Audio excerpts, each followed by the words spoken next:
It may have taken an extra day, but at exactly 11:30, that countdown clock hit zero. The backside of Faye still packing some rain and wind here on Fort Myers Beach, a sign of what's to come further north. A woman later saw this drawing on television and said, "Hey, that looks like my neighbor." She then called police and told them this woman lived in her apartment building. That led them to Luz Hernandez. It's been like this with just sheets and sheets of rain, and you can see down the street here, some of these bigger trucks are making their way through this water. It was shortly before noon on Sunday when this boy says a homeless man lured him back into these woods. There's a little clearing back in there that appears to be a homeless camp. So ORLPOL, no spaces, then you enter the zip code you want to follow. We're near downtown here, so I'm going to enter 32801, and now we just wait to see what tweets. In this dumpster, there's maybe 30, 40 paper boxes like this, chock full of folders, papers.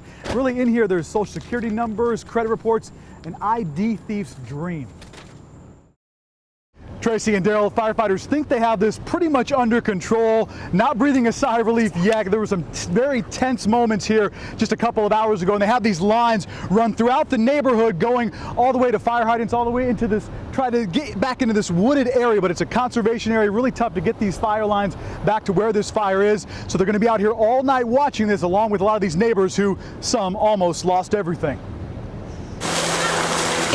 It's right there. The flames crept, then leapt along the wooded backyards of Braxton Street.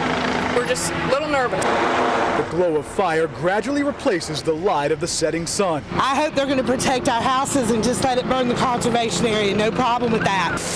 It was firefighters helping neighbors, neighbors helping firefighters.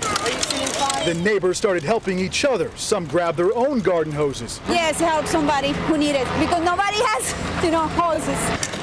Others grabbed for precious memories. Lots of baby pictures, family heirlooms, the great grandfather Tobias. We grab things like that because I can't replace those things. Firefighters told homeowners to take what they could and get out. What'd you grab? Passports, the social security cards, most birth certificates, just most important things.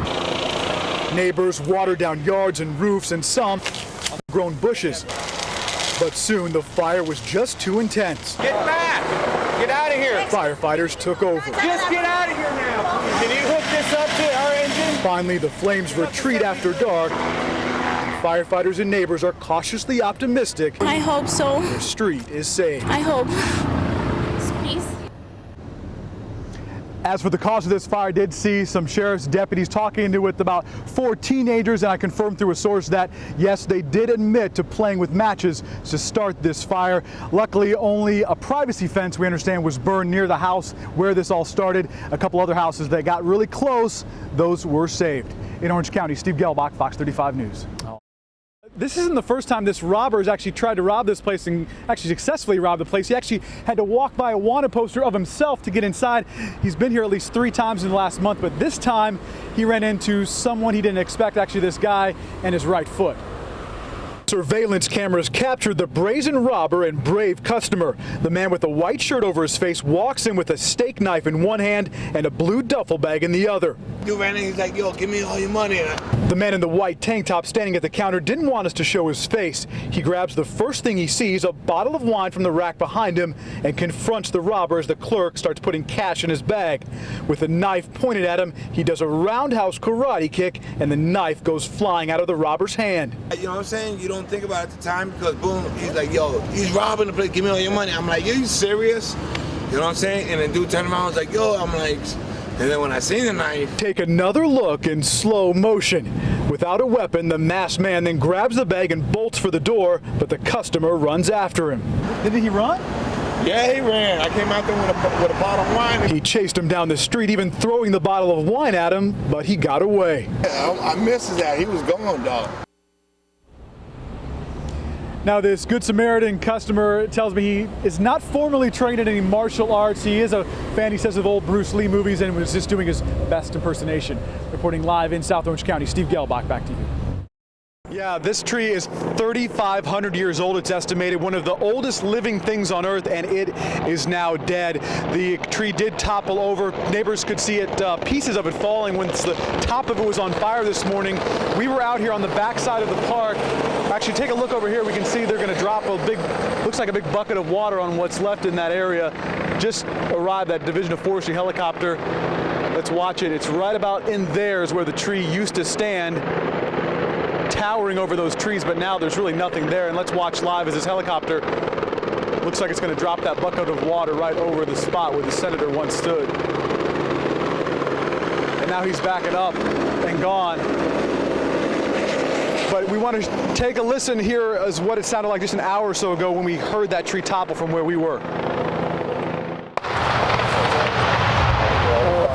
And you can see the fire kicking up down there. And now we had a crew that went in and was able to get video from the ground inside Big Tree Park, and the tree has basically been reduced to about a 12-foot stump, and then firefighters were putting water on it. We could see trying to put that fire out because the concern is now that the day is going on, the sun is coming out, it's very dry in here, that could spark up even more fires. Just a very sad day out here, and you can see just a minute ago the Division of Forestry finally has a helicopter in the air to get water on it from above because they're just so difficult to reach. Firefighters came to this neighborhood here, tried to hook into the fire hydrants here. It just was too far to get back to it early this morning. But again, we have confirmed this 3,500-year-old tree, one of the oldest living trees in the world, has fallen. Reporting live in Seminole County, Steve Gehlbach, Fox 35 News.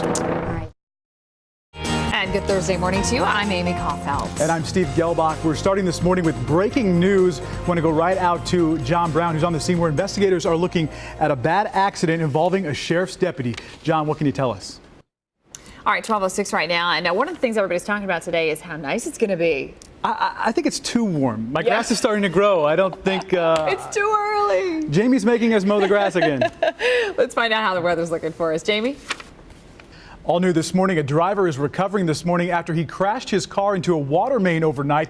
This was the scene on Turkey Lake Road. Workers are currently trying to get this mess cleaned up.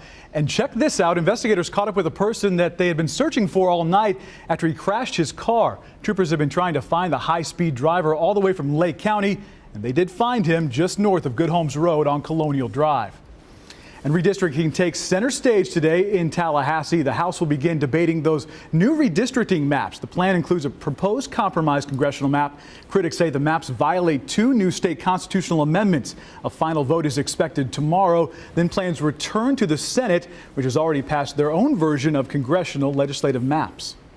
And huge tax relief for local property taxpayers has cleared a Florida House panel. The proposal would cut property taxes by about $570 million annually. It would cost the cities and county taxes, but not school property taxes. Those are exempt through a super exemption for primary homeowners. In addition, the panel approved bills cutting local business taxes. Well, here's a big talker this morning. The fight for Florida is not over yet. Newt Gingrich says some of our state's delegates may be his after all. Why Mitt Romney may not have been a winner that took all. Plus, for this years, I've been coming here for the year. Never won once, and now I won.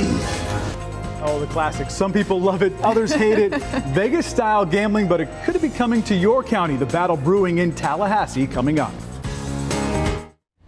A bill working its way through the state Senate could allow slot machines anywhere in Florida as long as they're approved by voters first. If the law becomes a law in Volusia County, they want to be one of the first in line to expand gambling. The Daytona Beach Kennel Club will plead their case in front of the county council today. If slot machines eventually get approved, the club would do a major expansion, adding up to 300 new jobs. Council members could vote to decide to place that referendum on the ballot as early as this November, but it won't matter if the state lawmakers don't first pass their bill. And so all we're asking people today. 7 other counties, including Brevard County, are also working on similar proposals. This issue on the Volusia County Council agenda for this afternoon, but the county manager told us he expects it to be pushed ahead to a later date. They just need to get it on the agenda for this meeting to meet a state deadline. Well, this morning we are expecting Another big talker this morning from the election trail, a comment made by Mitt Romney during an interview with CNN after his big Florida win. Romney said he's, quote, not concerned about the very poor. He went on to say there's, quote, a safety net for them. He also said he's not worried about the very rich because they are, quote, doing just fine. The Obama campaign quickly pounced on the comment. The president's campaign manager tweeted, quote, so much for we're all in this together. This morning, we want to hear from you on our Fox Talk. What do you think about Romney's statement? Share your thoughts with us on Facebook. All right, it's time to talk about the weather again. 12:12 right now, and it is going to get a little warm out there. Yeah, a little too warm, but it's February. We'll take it, right? Absolutely. This morning, some bad news for American airline employees. The carrier's parent company wants to slash 13,000 jobs. American Airlines says it's a necessary cost-cutting strategy. Along with the job cuts, it also plans to terminate employee pension plans. The company says it hopes to reduce operating expenses by more than $2 billion annually. Ouch. Well, you hear it all the time. Education is in America can't compare with the rest of the world, but is that true? The list is out. Who made the top 10 list for the most educated countries in the world? Plus, 2 Central Florida cities ranked as the best in the nation for racial equality. So is your community one of them? All the details coming up after the break.